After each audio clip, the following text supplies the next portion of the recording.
La France n'a plus de croissance, c'est un fait depuis 8 ans. Peut-on dire pour autant qu'elle n'a pas de modèle de croissance?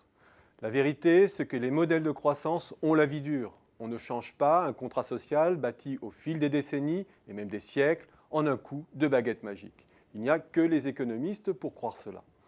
Et quelle que soit la quantité des réformes qu'aient subies les économies européennes depuis 30 ans, on sent bien que leur ADN n'est que peu modifié. On peut faire des Job Act dans le Sud, plaquer des institutions qui ressemblent formellement à celles des modèles anglo-saxons.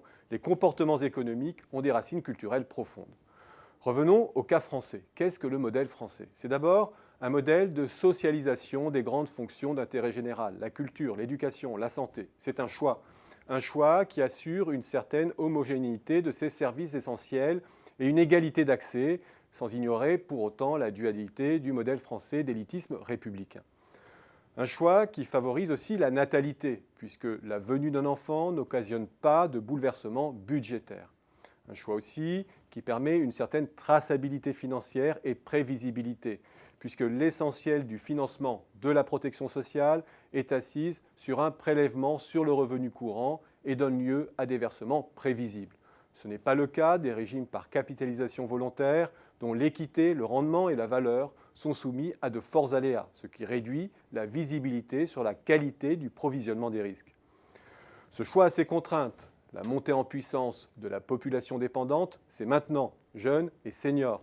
Chaque pays a sa temporalité de vieillissement. Et pour le système français de répartition, c'est là que le système est le plus mis en tension. Et ce, jusqu'en 2035-2040. Ce n'est qu'après que la France reprendra l'avantage sur les autres pays et retirera les dividendes d'un système certes coûteux, pénalisant à court terme pour sa compétitivité, mais qui lui permet, grâce à la dynamique endogène de sa population, de desserrer l'étreinte au moment où d'autres pays franchiront de nouveaux paliers de dépendance. Le modèle français, c'est ensuite une préférence pour la stabilité de la relation d'emploi, qui stabilise la demande intérieure. Cette stabilité veut dire que l'entreprise participe à l'assurance contre le risque en acceptant de s'exposer aux aléas de la conjoncture. Ce système a aussi sa logique. Pour que cette stabilité de l'emploi et des revenus ne soit pas pénalisante en termes de compétitivité et de profitabilité, les salariés français devraient accepter une certaine décote de leur salaire, de sorte que les entreprises puissent provisionner le risque qu'elles acceptent de porter. C'est sur ce point que le compromis implicite français doit être questionné, plus que sur sa viabilité intrinsèque, encore moins au nom du mauvais argument de la protection de l'emploi comme frein à la destruction créatrice. Car on le sait, les lois et les règlements n'ont jamais bloqué la mobilité des plus qualifiés, qui sont des mobilités volontaires, job to job, comme on dit, sans passage par la case chômage, non subies donc, dans la très grande majorité des cas. Le modèle français, c'est enfin une concentration productive au sommet, sur des grands groupes multinationaux dont l'envergure dépasse de loin le territoire. C'est une caractéristique qui nous rapproche des pays anglo-saxons. On peut certes regretter les Mittelstand allemands et italiens mieux ancrés sur le territoire. Mais on peut aussi acclimater cette caractéristique française sans la qualifier a priori d'handicap, car disposer de grands groupes, c'est disposer de structures en prise directe avec les marchés du monde entier.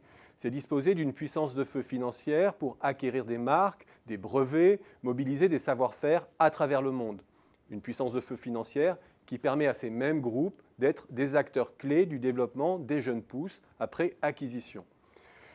C'est disposer d'une capacité à générer des revenus aussi, qui se retrouvent en flux positif de la balance des paiements, plus que compensant le déséquilibre des transactions de biens et services.